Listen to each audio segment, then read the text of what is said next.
खुलुमबाय बे समाव बडलेण्ड इंखं टेलिभिजननि स्टुडिय'आव आं मिथिका नार्जारी दिनै मोनाबिलिनि गाहाय रादाबफ्राव दङ। भारताव सा 227 सुबुंनि देहायाव कर'ना, चाइनाया कर'नानि फोसावनायखौ बन्द खालामबाय। नसुं हादर मालदीवनि सासे दैदेनगिरिया भारतनि हेंथायै अर सुनो नाजादों। बङाइगाव पुलिसआ बोसोर गोदाननि सिगां लामायाव गोख्रोङै सिग्रोमदों। मार्च दाननिफ्राय दासिमाव गासै सा 53 जिहादिखौ पुलिसआ खाबाय, बुंदों डक्टर हिमन्त बिश्व शर्मा। हिजबुल मुजाहिदीनजों लोब्बा थानाय सानै दायनिगिरिखौ एनआईएआ बोसोरबानि साजा फोसावदों। बिआरपिएलआव जायगानि थागिबिखौसो खामानियाव थिसननांगौनि दाबिजों धालिगाव निबनुवा संघआ सोमावसारदों। गसाइगाव नोगोराव गोख्रों लामा जाब्रबथाय, सासेनि जिउ खहा। समाज सिबियारि नवीन गयारिया बर'दिननि सायाव निखावरिफोरनो सि जोम रानदों। दानिया फैदों आबुं रादाबाव।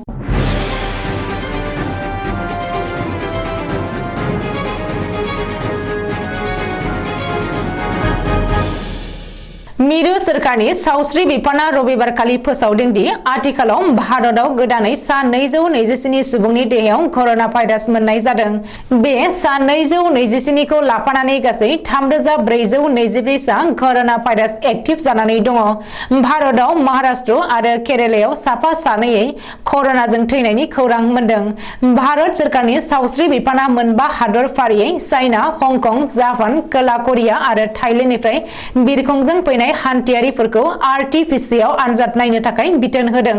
ओजोंहाय भारत आरो नेपालनि सिमा महाराजगंज जिल्लानि सीएमअ नीना बार्माया बुंदों दि आथिखालाव भारत आरो नेपालाव साफ्रोमबो गोबां हान्थियारिफोरा थांलाय फैलाय खालामो, बिसोरखौबो आरटिपिसिआर आनजाद खालामनांगौनि गोनांथि दङ। चाइनायाव कर'ना भाइरास एबा BF7 ओमिक्रन भाइरास एबा बांनायनिफ्राय बांसिननायनि जाहोनाव कर'ना भाइरासनि सोमोन्दै फोसावनायखौ बन्द खालामबाय होननानै मिथिनो मोन्दों। भारतनि नसुं हादर मालदीवआव सासे दैदेनगिरिया भारतनि हेंथायै अर सुनो नाजादों। खुंथाय गोहोनि हेंथा दोलोआव थानाय मालदीव प्रग्रेसिव पिपल्स पार्टीनि दैदेनगिरि आब्बास आदिलआ गावनि टुइटार एकाउन्टआव लिरदों दि थांनाय 8 फेब्रुआरियाव मालदीवनि अदुदआव अर खामनाय जाथाया गासैबो भारतनि बिथोन बायदियैसो जाजोबदों। बेनिखायनो भारतनि राजदूत एबा एम्बेसिखौ अरजों सावनानै सयहांगार खालामनांगौ। बे टुइटखौ मोननानै मालदीवनि गोबां रायजो राजा आरो दैदेनगिरिया आब्बास आदिलनि हेंथायै गसंनो नाजादों, मानोना लैथो गेजेराव थानाय बे फिसा हादरखौ जुदि सुथुरनिफ्राय रैखाथि होबोबाय थादों। बेखायनो आथिखालाव भारतआ मालदीवनि सुथुर हादर नङा आरो गोबां समाव भारतआ मालदीवखौ हेफाजाब होबोदों।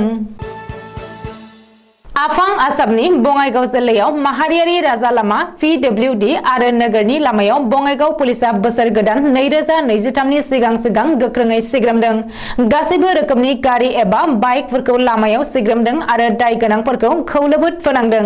बङाइगाव पुलिसनि जलुङाव फोरमायनाय बायदिब्ला दासिमाव गासै 30निबो बांसिन गारि एबा बाइकफोरखौ दाय फोनांनाय जाबाय। बिसोरनि गेजेराव हेलमेट गानालासिनो बाइक सालायनाय, सीट बेल्ट गानालासिनो कार सालायनाय आरो जौ लोंनानै गारि सालायनाय ड्राइभारफोरखौ बङाइगाव पुलिसआ दाय फोनांदों। मानो होनोब्ला आथिखालाव बोसोर गोदाननि सिगां पिकनिक एबा खाना जानायफोरा बांबोनो हमदों। बेनिखायनो लामा रैखाथिनि थाखाय बङाइगाव पुलिसआ थोजासे राहा लादों होननानै फोरमायदों। आसामनि गिबि मन्थ्रि डक्टर हिमन्त बिश्व शर्माया मिथिहोदों दि सोलिफु बोसोर 2022 नि मार्च दाननिफ्राय दासिमाव गासै सा 53 जिहादिफोरखौ आसाम पुलिसआ एरेस्ट खालामबाय। बरपेटा, बङाइगाव, मरिगाव, नलबारि, तामुलपुर आरो गवालपारा जिल्लानिफ्राय पुलिसआ एरेस्ट खालामदों। बरपेटा थानायाव सासे बांलादेशी नोगोरारि साइफुल इस्लाम मुंनि सासे जिहादिखौ एरेस्ट खालामनो हादों। बे बाथ्राखौ सनिबारखालि बिजेपि एमएलए तेरस गयालआ आसाम आयेन आफादाव सोंनाय समाव फिननाय होनानै गिबि मन्थ्रि डक्टर हिमन्त बिश्व शर्माया बुंदों आरो सदननो मिथिहोदों। हिजबुल मुजाहिदीननि तिउरिया हानजाजों लोब्बा गोनां नगाव जिल्लानि जमुनामुख थानायाव केस रेजिस्टार जानाय सानै दायनिगिरिखौ नेशनेल इनभेस्टिगेशन एजेन्सि एबा एनआईए आ बोसोरबानि साजा फोसावदों। गुवाहाटीआव एनआइएनि मोनसे जर'खा बिजिरसालिया बे साजाखौ फोसावदों। साजा फोसावजानाय सानै दायनिगिरिनि मुङा फारियै मोहम्मद शाहनवाज आलम आरो अमर फारुक होननानै सिनायथिनो हादों। मख'नो गोनांदि हिजबुल मुजाहिदीननि तिउरिया हान्जानि मैखोम दैदेनगिरि मोहम्मद कामराज जामानजों बिसोर सानैया गोबां खेब मबाइल फनाव रायज्लायबाय थायोमोन आरो आसामाव हिजबुल मुजाहिदीननि तिउरिया हान्जानि थाखाय गोदान सोद्रोमा थिसननायनि लाहार फाहार खालामबाय थादोंमोन। 2018 मायथाइयाव जमुनामुख थानानि पुलिसा मोहम्मद शाहनवाज आलम आरो अमर फारुक मोनखौ एरेस्ट खालामदोंमोन।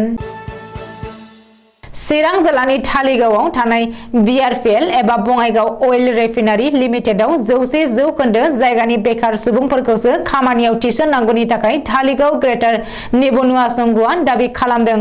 धालिगाव बिआरपिएलनि गाहाय दरजा एबा मेन गेटआव जथेनानै धालिगाव निबनुवा संघआ 3 घन्टा धरना होनानै सोमावसारदों। मानो होनोब्ला आथिखालाव बांसिन समावनो जायगानि बेकार सुबुंनो जेबो खामानि होआलासेनो बायजोनि एबा गुबुननिफ्राय फैनायफोरखौसो खामानि होनायाव जायगानि बेकार सुबुंफोरा ओरैनो गोग्लैसोनानै थानांदों।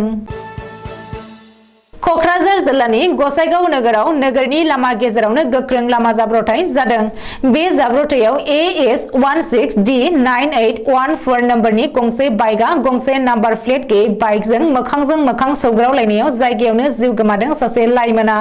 गसाइगाव हाब्रुबिलनि थागिबि आमजान शेखनि फिसाज्ला जहुरुल इस्लाम होननानै सिनायथि होदों पुलिसा थैनाय सुबुंखौ। जाब्रबथाय जानाय लोगो लोगोनो पुलिसा हाखु दाखुयै गसाइगाव आरएनबि सिभिल हस्पिटालाव लांदोंमोन। डाक्टारा जहुरुल इस्लामखौ थैबाय होननानै फोसावदों। फातेमाबाद साहा बागाननि रबिबार बाजारनि साखाथियाव थानाय शिव मन्दिरनि लांगोनायाव समाज सिबियारि नवीन गयारिया साहा बिलाइ खाग्रा लेबारफोरनो गोथार बर'दिननि दिनजों लोब्बा लाखिनानै गांफा गांफा गुदुं जि राननानै होदों। बाक्सा जिल्लानि सालबारि महकुमानि बेन्दोंआव थानाय खासिबारि गामिनि नवीन गयारि बिथाङा सेन्ट जेभियार इंलिश फरायसालिनि बिगुमाबो लोगोसे बिथाङा सासे राफोद समाज सिबियारिबो। नवीन गयारि बिथाङा साननैसो सिगांबो फातेमाबाद साहा बागाननि लेबारफोरनो सान्दुं गोसानि समाव गावनि आखाइजोंनो नारें बिदै सेबनानै लोंहोदोंमोन आरो बायदि बायदि जाग्रा मुवा राननानै होफैदोंमोन। थिग बेबायदिनो दिनैबो बिथाङा गावनाव जा एसे रां दं बेजों बायनानै रावनावबो मदद लायाबालानो माखासे जौसेगिरि नखरनि बारा गुदुं जि राननानै होफैबावदों। बिथांनि बेबायदि अननाय एबा हेफाजाब होनायखौ खस्थ' खालामनानै जाग्रा लेबारफोरा गोसोआव जोबोद गोजोननायखौ फोरमायदों आरो लोगोसे साहा खाग्रा लेबारफोरनि सरदाराजों लोगोसे दिनैनि गोथार बर'दिननि दिनाव माखासे साहा बिलाइ खाग्रा लेबारफोरा गोजोननायजों लोगोसे समाज सिबियारि नवीन गयारिखौ दुखुथिया नखरफोरा बोर सारस्रिदों। दिनै मोनाबिलिनि रादाबा एसेनोसै। गोजोन्थों।